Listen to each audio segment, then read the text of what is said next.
Olá, meu irmão, minha irmã, que me assiste, que me escuta. Mais uma vez vamos construir o programa A Voz da Igreja. Convido você a estar conosco mais uma vez. Bebendo da fonte, vamos saborear um texto de São João, onde vamos percebendo a presença nova do Senhor Jesus no meio dos seus. No coração deste tempo, vamos visitar pequenos fragmentos de uma bela carta que a Congregação para a Doutrina da Fé ofereceu à Igreja no mês de fevereiro, uma carta chamada Placuit Deo. Vale a pena a gente perceber lá alguns riscos e tendências perigosas deste nosso tempo, onde devemos anunciar a salvação em Jesus Cristo. E por fim, uma igreja em caminho, vamos conhecer, partilhar e rezar por uma igreja que está sempre na missão, sempre na estrada, sempre com compromissos que nós aqui e no Brasil afora assumimos por sermos Igreja Católica. Fique conosco e vamos partilhar e construir mais este programa.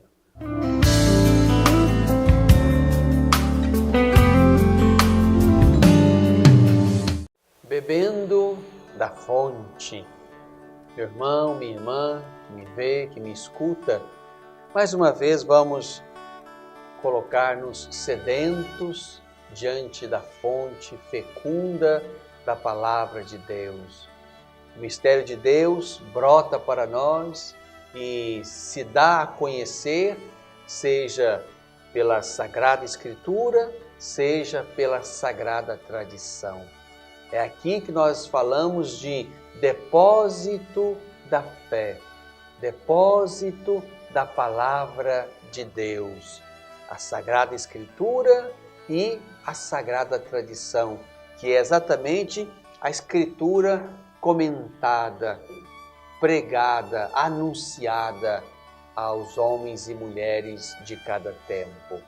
A Sagrada Escritura e a Sagrada Tradição, portanto, são o depósito da fé, da Palavra de Deus que nós somos chamados a beber todos os dias, na liturgia e na fé individual. É aqui que nós vamos nos alimentando desta água pura e boa que agora bebemos de novo. Convido você a partilhar comigo, a beber comigo da fonte do Evangelho de João, capítulo 20, versos 24 e seguintes. João, capítulo 20, versos 24 e seguintes. Tomé, chamado Gêmeo, que era um dos 12, não estava com eles quando Jesus veio. Os outros discípulos contaram a Tomé: "Nós vimos o Senhor." Mas Tomé disse: "Se eu não vir a marca dos pregos em suas mãos, se eu não puser o dedo nas marcas dos pregos, se eu não puser a mão no seu lado, não acreditarei." 8 dias depois, os discípulos encontravam-se reunidos em casa e Tomé estava com eles. Estando as portas fechadas, Jesus entrou, pôs-se no meio deles e disse: "A paz esteja convosco." Depois, Jesus disse a Tomé: "Põe o teu dedo aqui e olha as minhas mãos. Estende a tua mão e coloca no meu lado, e não sejas incrédulo, mas crê." Tomé respondeu: "Meu Senhor e meu Deus." Jesus lhe disse: "Creste porque me viste? Bem-aventurados os que não viram e creram." Meu irmão, minha irmã, estamos aqui num contexto pós-pascal. Exatamente, pelo menos na parte inicial do texto, naquele dia da ressurreição.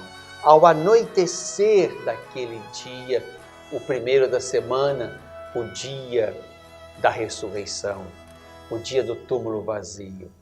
Aqui estão reunidos os 11 sem Tomé.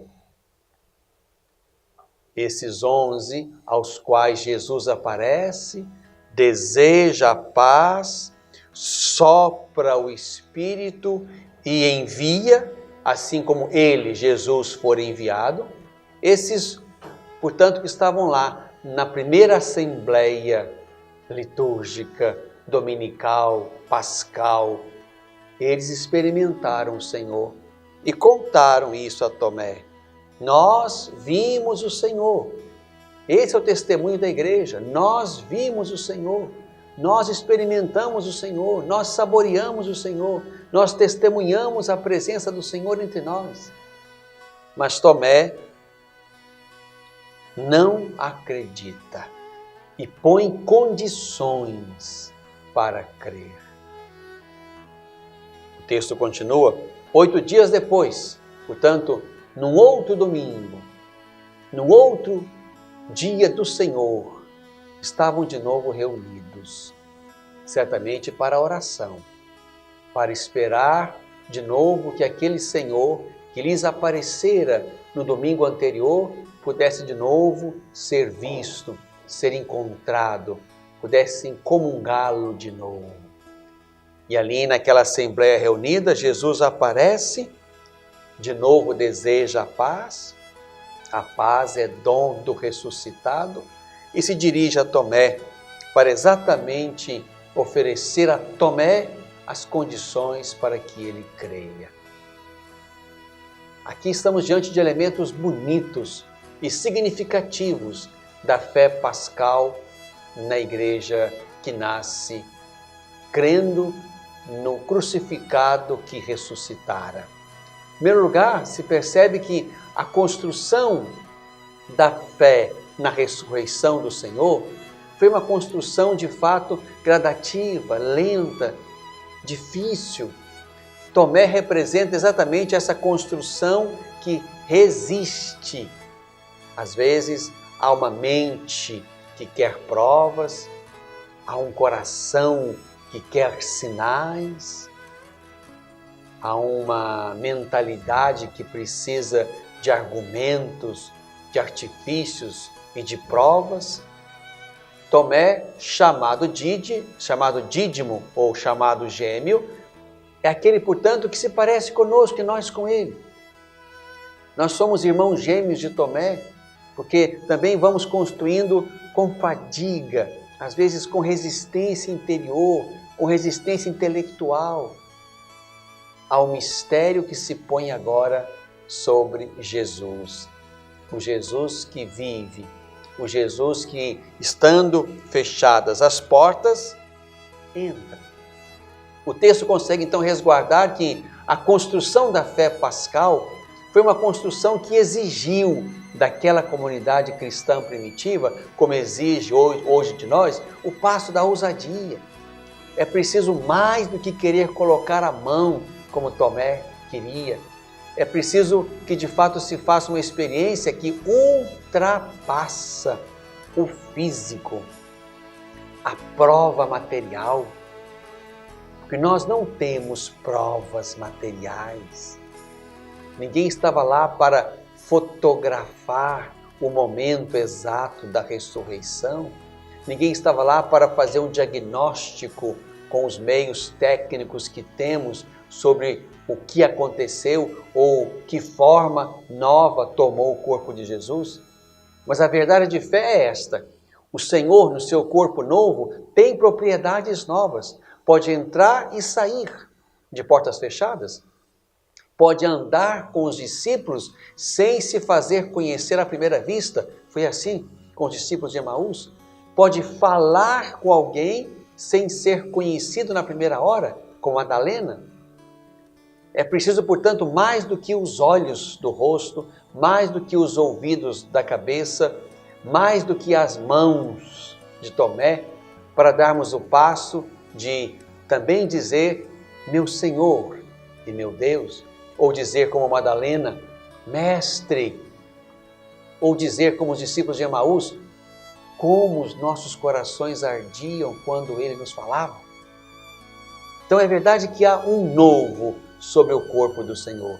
Não se trata apenas de uma reanimação de um cadáver que levantou no mesmo estágio e nas mesmas condições físicas e voltou a viver. Este foi Lázaro. Esta foi a menina. Este foi o filho da viúva de Naim. Jesus não foi reanimado. A ressurreição é muito mais do que isto. Sobre o corpo morto do Senhor se colocou ali plenamente o corpo glorioso. Aquele que tinha, portanto, propriedades novas, que não era captado, não é, num primeiro momento. A fé não é óbvia assim. É preciso o passo da ousadia. É preciso o passo de acreditar naquilo que o Senhor disse. Ele disse que viveria. Ele disse que ressuscitaria.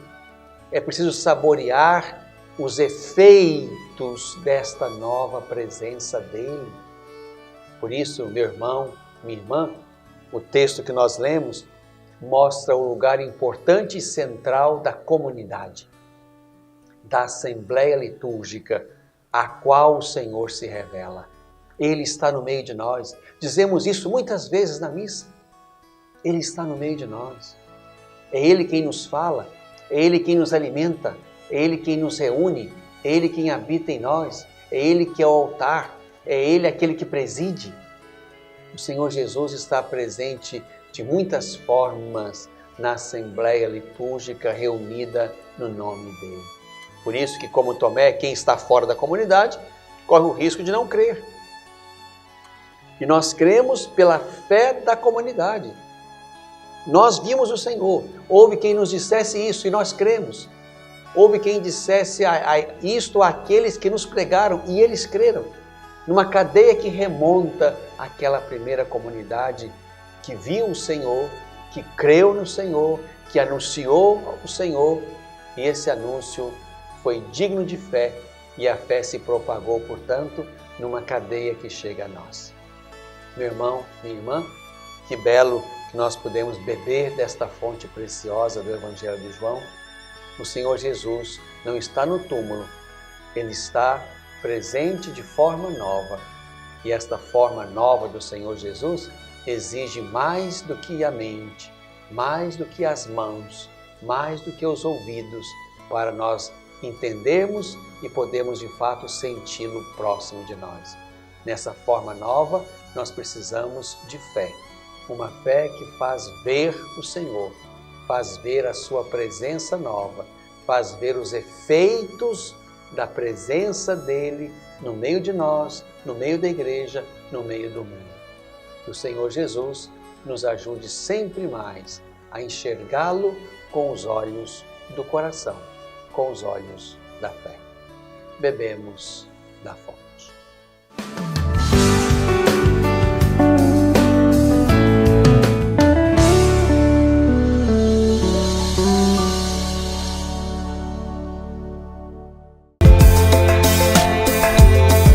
O Agenda de Deus está na segunda carta a Timóteo, capítulo 1, versículo 12.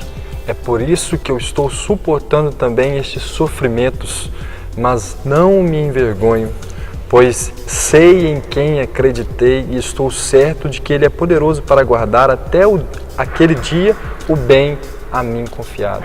Olha para a cruz hoje e veja tudo que Jesus suportou por nós. Ele não se envergonhou de assumir a nossa culpa, a culpa pelos nossos pecados. Por isso hoje a agenda de Deus, a palavra de Deus, quer nos transformar de tal forma de não termos vergonha de anunciar o Senhor, de suportar os sofrimentos, porque nós sabemos em quem colocamos a nossa fé, em quem acreditamos, e é Ele quem guarda. Você já ouviu aquele ditado que diz assim, o que é meu está guardado? Então, o que é seu está guardado, a vida eterna com Cristo Jesus. Essa é a agenda de Deus para nós hoje.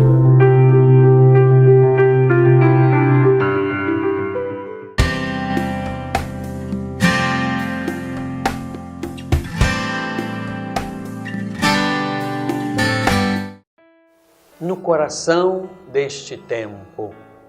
Meu irmão, minha irmã, quero convidar você a visitar, a conhecer um pouco, mesmo que brevemente, conteúdo ou parte do conteúdo que está numa carta que a Congregação para a Doutrina da Fé, é um organismo que está ligado ao Papa, que ajuda o Papa a pensar as questões da fé, a lidar com as questões da fé. Numa carta do dia 22 de fevereiro, agora de 2018, aquela congregação nos ajudou a pensar alguns aspectos sobre a salvação a partir da ótica cristã. Aquela carta se chamou Placuit Deo, agradou a Deus, é assim que a carta começa.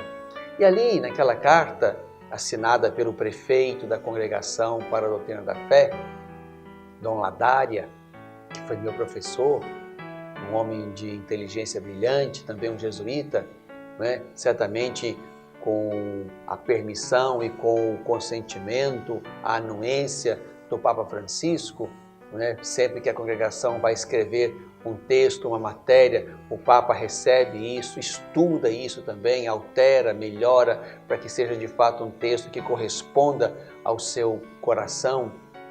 Ali, aquela carta sinaliza, digamos, duas tendências, dois riscos deste nosso tempo em relação à salvação. Hoje, queria apenas tratar desses dois riscos ou dessas duas tendências. O primeiro risco de que fala aquela carta é o risco de alguns pensarem, como pensam, que a salvação é coisa minha. Isto é, eu faço um caminho onde eu mesmo vou me aperfeiçoando, onde eu mesmo vou dando à minha vida um direcionamento que eu julgo superior, um direcionamento que vai tomando sempre proporções e degraus superiores, e assim eu vou crescendo. A salvação como algo meu, não como um dom, não como a certeza de que alguém é que me salva, não com aquela convicção de que a salvação é um dom gratuito de Deus sobre mim, que eu acolho pela fé. Há aqueles, portanto, que pensam a salvação como um movimento pessoal e interior, onde essa pessoa faz, por decisão própria, por esforço próprio, por convicções próprias, um caminho de aperfeiçoamento. Isto, aquela carta chama de neopelagianismo, né? É exatamente isso, né? Aquela heresia do início do cristianismo pensava assim, né? Que a salvação é um ato da pessoa que se esforça para ser melhor do que é até que atinja a perfeição. É resultado do esforço humano sem Deus. Então hoje nós falamos de um neopelagianismo, isto é, de pessoas, de grupos, não é? Que também pensam que a salvação é um mero, mesmo que às vezes cansativo, esforço humano de autossuperação, de crescimento interior, de movimento espiritual sem Deus. Isso existe também no nosso tempo. Este é um risco.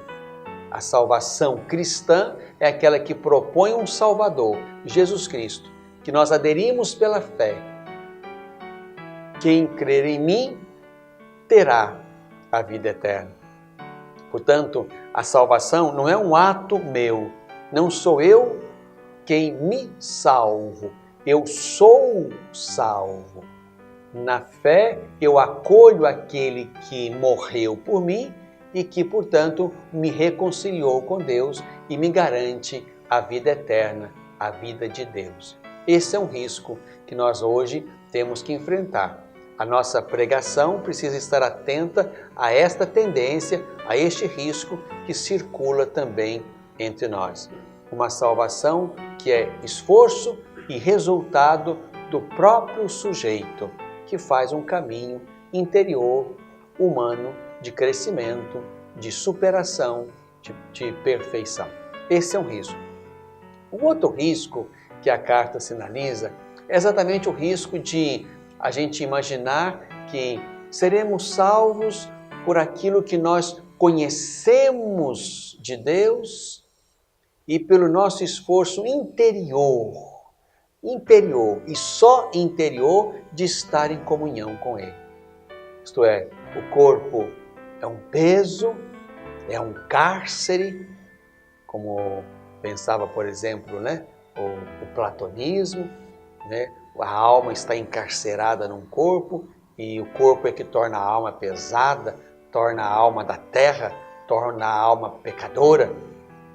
Então, o que o gnosticismo pensava e o neognosticismo pensa é que a salvação, portanto, é alguma coisa que liberta o homem interior de um corpo que é ruim, de um mundo material que é ruim e mau, e a salvação seria um movimento de salvação interior, de elevação da alma e só dela na direção de Deus, como se o corpo humano não fosse um dom de Deus, como se o mundo material não fosse um dom de Deus, como se eu não tivesse também que, a partir da minha experiência de fé, eu não tivesse também que dar ao meu corpo, aos meus instintos, aos meus sentidos, um encaminhamento que pudesse também favorecer que todo o meu ser, corpo, alma, espírito, crescessem numa perfeição que pode ser sempre maior.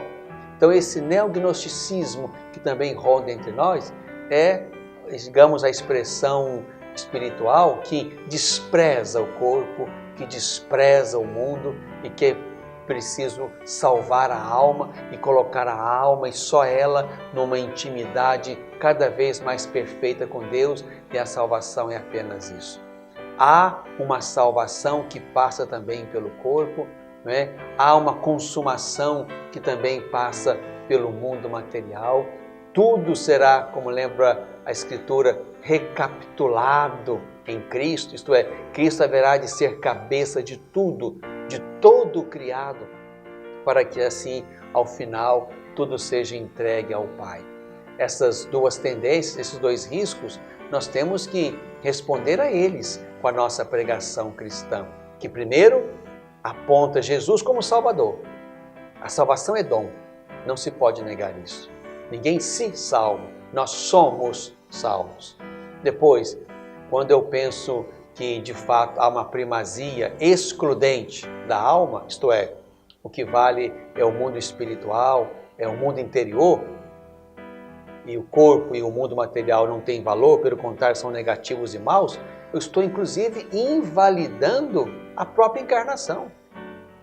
Que o Verbo de Deus tomou o corpo humano, pisou o mundo material, soube valorizar tudo quanto havia de belo no mundo, soube recuperar aquela beleza e aquela bondade originais que o Criador tinha colocado na sua criação. Portanto, aqui é preciso resguardar que a encarnação do Verbo deu beleza, deu valor, deu credibilidade à carne e ao mundo material. Isso tudo também tem que ser redimido e salvo por Jesus e não por nenhuma outra ideologia, nem pessoal e intimista e nem institucional.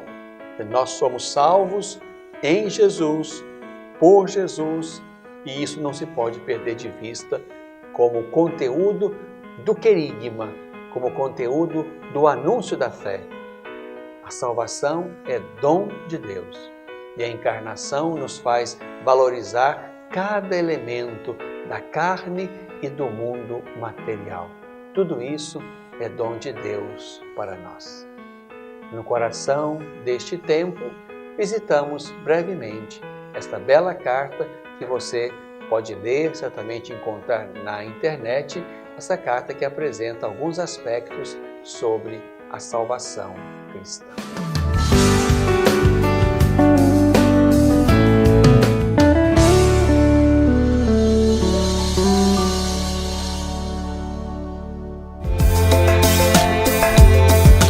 Agenda de Deus hoje está no Evangelho de Mateus, capítulo 7, versículo 24 a 25. Portanto, quem ouve essas minhas palavras e as põe em prática é como um homem sensato, que construiu sua casa sobre a rocha. Caiu a chuva, vieram as enchentes, os ventos deram contra a casa, mas a casa não desabou, porque estava construída sobre a rocha. Nossos planos, nossos projetos, empreendimentos, aonde temos construído a nossa casa, os nossos relacionamentos, a nossa família, precisamos construir sobre a rocha. E esta rocha é Cristo, Cristo Jesus. É Ele a nossa rocha.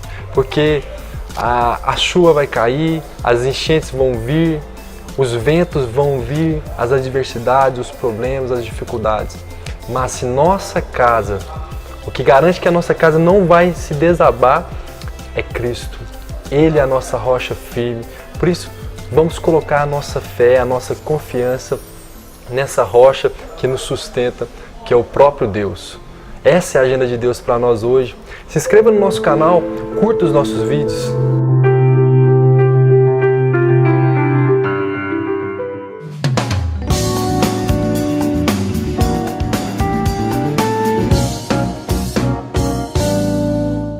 Uma igreja em caminho. Meu irmão, minha irmã, que me vê, que me escuta, vamos então partilhar as atividades, os eventos da nossa igreja particular de Divinópolis, também eventos da nossa igreja no Brasil, de modo que talvez você não esteja lá, mas é preciso rezar para que aqueles eventos aconteçam sob os cuidados de Deus, sob a inspiração do Espírito Santo de Deus. Mas antes de comentar este evento que é nacional, quero convidar aqui os irmãos e irmãs que vivem, moram aqui nas cidades próximas à nossa cidade de Divinópolis, que nesse próximo domingo vamos celebrar o Domingo da Divina Misericórdia, um desejo do Papa São João Paulo II e que já se espalhou por toda a igreja, né? É o momento oportuno de contemplar, sim, aquele que, por amor de nós, morreu, doou-se inteiramente no corpo, na alma, na mente, no coração, tomou a nossa carne para viver a nossa vida e morrer a nossa morte, e assim, portanto, dar sentido e beleza à condição humana. E nesse domingo da Divina Misericórdia, eu vou estar celebrando pela manhã lá em Leandro Ferreira, terra do nosso Padre Libério, né, cujo processo de beatificação já está em Roma. E por falar nisso, quero comunicar a vocês, porque isso é alguma coisa que não ganha publicidade e nem precisa, mas é bom que saibam que os documentos que nós mandamos acerca do Padre Libério, os testemunhos, a biografia, os fatos relacionados a ele, esses documentos foram estudados pela Congregação dos Santos e foram reconhecidos como válidos. Isto é, o processo que nós concluímos aqui já há algum tempo não precisará ser refeito, nem completado, nem melhorado. A Congregação para a Causa dos Santos aceitou como válido, como bem feito, como, portanto, capaz de ser ponto para avançar o material que nós enviamos. Isso é um dado bonito, é um dado interessante, um dado sobre o qual podemos rezar também, né? Então, no dia 8 de abril, às 10 horas da manhã, estaremos lá na missa com os romeiros, em Leandro Ferreira, se Deus quiser, e lá vamos agradecer a Deus também por esse passo dado, né? A aceitação e o olhar positivo, né? O decreto positivo da Congregação para os Santos sobre os documentos que nós mandamos acerca do nosso Padre Libério. E nesse mesmo dia 8, à noite, às 19h30, celebramos lá no Santuário Diocesano em Conceição do Pará, como temos feito a cada dia 8 de cada mês, né? Então, de manhã, estamos às 10 horas em Leandro Ferreira, para a missa com os romeiros, e às 19h30 estaremos, se Deus quiser, lá em Conceição do Pará, no Santuário Diocesano de Nossa Senhora da Conceição, para a nossa missa do dia 8 de abril. E também o encontro nacional, agora que quero convidar você a rezar, a fazer comunhão conosco, inclusive pelas mídias que sempre reproduzem aquele encontro, é exatamente a Assembleia Geral dos Bispos do Brasil, lá no Santuário Nacional em Aparecida. A nossa Assembleia começa no dia 11 de abril, quarta-feira pela manhã, com a missa às 7 da manhã, lá do Santuário Nacional, e ela termina então no dia 20 de abril, que é uma sexta-feira. Então vamos estar reunidos lá por esses 10 dias para pensarmos as questões da nossa igreja, e olha que temos muitas coisas para pensar, para olhar, para discernir. O tema central dessa Assembleia será a formação sacerdotal, a formação dos nossos seminaristas, né? A gente chama de Ratio Fundamentalis. Vamos estudar aquele texto que já veio de Roma para nós estudarmos acerca do processo de formação. Então, esse vai ser o tema central. Mas haverá também muitos outros temas que certamente vão tocar aquela Assembleia, as problemáticas atuais, né? Aquelas questões desafiadoras deste nosso tempo, no nosso país, né? Este é um ano de eleições, certamente teremos que tratar de alguma forma também desse tema e outros tantos temas que alegram e que entristecem o nosso coração. Então haveremos nessa Assembleia Geral, do dia 11 ao dia 20, de estarmos lá no Santuário da Mãe Aparecida, em São Paulo, para a nossa Assembleia Geral. Você vai poder acompanhá-la, sim, pelos meios de comunicação, que dão sempre notícia, que transmitem, por exemplo, as missas que nós celebramos lá todos os dias, flashes ao longo da Assembleia. Então, através dos canais católicos, poderão também ter acesso aos conteúdos, às notas, às declarações, né, aos temas que vamos tratar nesta Assembleia lá no Santuário Nacional, do dia 11 ao dia 20 de abril.